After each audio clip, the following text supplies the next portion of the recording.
Hai,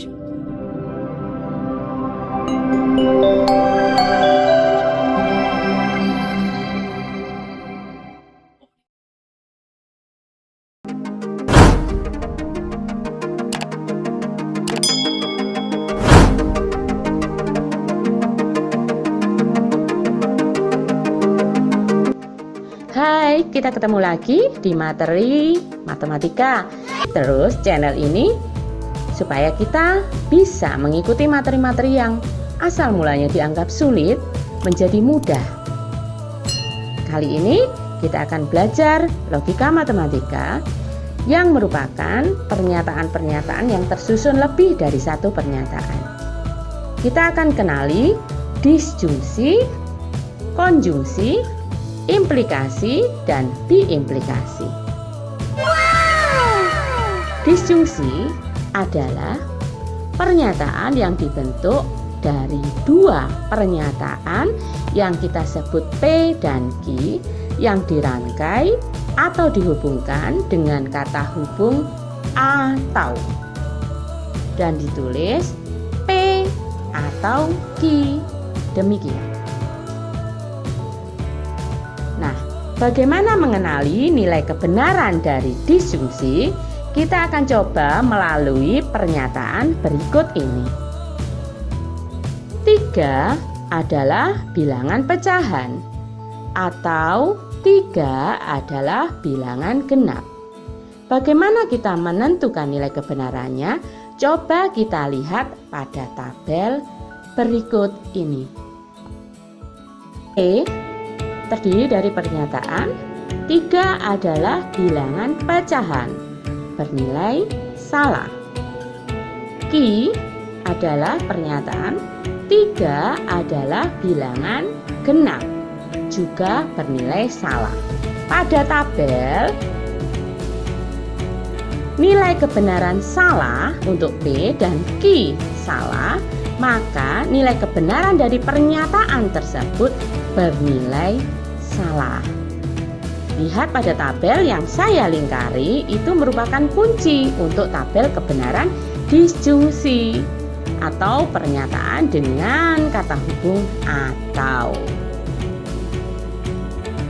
Nah, demikian pula untuk konjungsi. Kita kenali dulu, konjungsi adalah pernyataan yang dibentuk dari dua pernyataan yang kita sebut P dan Q yang dihubungkan dengan kata hubung dan. Ditulis demikian. Bagaimana tabel kebenarannya? Sama seperti pada disjungsi, tabel kebenaran pada konjungsi juga punya sisi-sisi yang istimewa. Coba perhatikan contoh berikut ini. 4 ditambah 2 sama dengan 6. Dan ibu kota Jawa Timur adalah Surabaya. Bagaimana nilai kebenaran dari konjungsi yang saya sebutkan barusan? Kita lihat, 4 ditambah 2 sama dengan 6 bernilai benar. Ibu kota Jawa Timur adalah Surabaya juga bernilai benar. Ada kata-kata penghubung dan. Maka pada tabel kebenaran, jika P benar, Q benar, maka P dan Q pasti bernilai benar. Itu kunci untuk tabel kebenaran pada konjungsi atau pernyataan yang dihubungkan dengan kata-kata dan. Bagaimana? Mudah bukan? Coba untuk implikasi. Implikasi adalah pernyataan bersyarat, yakni pernyataan majemuk yang disusun dari dua pernyataan P dan Q dalam bentuk jika P maka Q dan ditulis demikian. Pada tabel kita juga akan temui tabel kebenaran implikasi.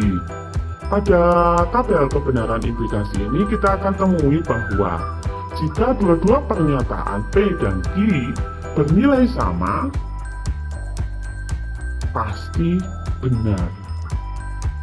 Tetapi jika pernyataan pertama P saja yang bernilai benar, maka kesimpulan pernyataan tersebut atau implikasi kebenaran dari pernyataan tersebut bernilai salah. Nah, pada tabel yang saya lingkari, itulah kunci untuk tabel kebenaran implikasi. Kita buat dalam contoh ya untuk implikasi. Perhatikan pernyataan demikian. Jika 3 faktor dari 6, maka 5 habis dibagi 2. Bagaimana nilai kebenaran dari pernyataan implikasi tersebut? Karena ada kata-kata maka kita akan lihat pada tabel. Jika 3 faktor dari 6 bernilai benar, 5 habis dibagi 2 bernilai salah. Maka pernyataan 3 faktor dari 6 maka 5 habis dibagi 2 bernilai salah. Lihat ada tabel. Nah, untuk biimplikasi, seperti halnya dalam dijungsi, konjungsi, dan implikasi, dalam biimplikasi juga kita akan menemukan pernyataan yang dirangkai dengan menggunakan kata hubung jika dan hanya jika, yang ditulis demikian. Untuk biimplikasi, tabelnya adalah seperti ini.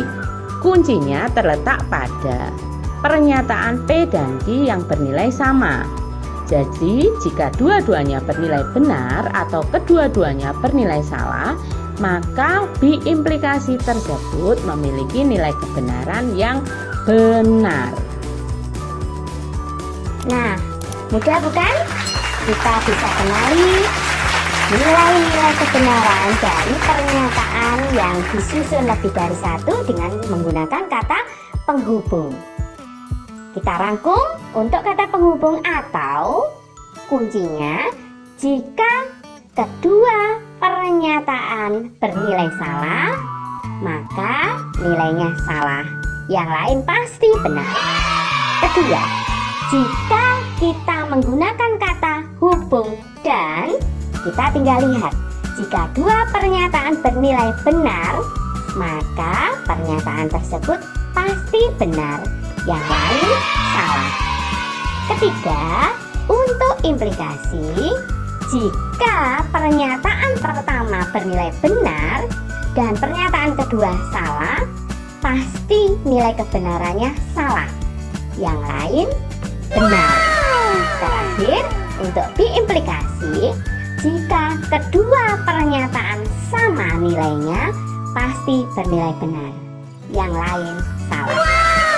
Demikian, semoga materi kali ini bisa dimengerti, memudahkan kita untuk menentukan nilai kebenaran. Sampai bertemu di materi berikutnya. Jangan lupa like, subscribe, bunyikan lonceng.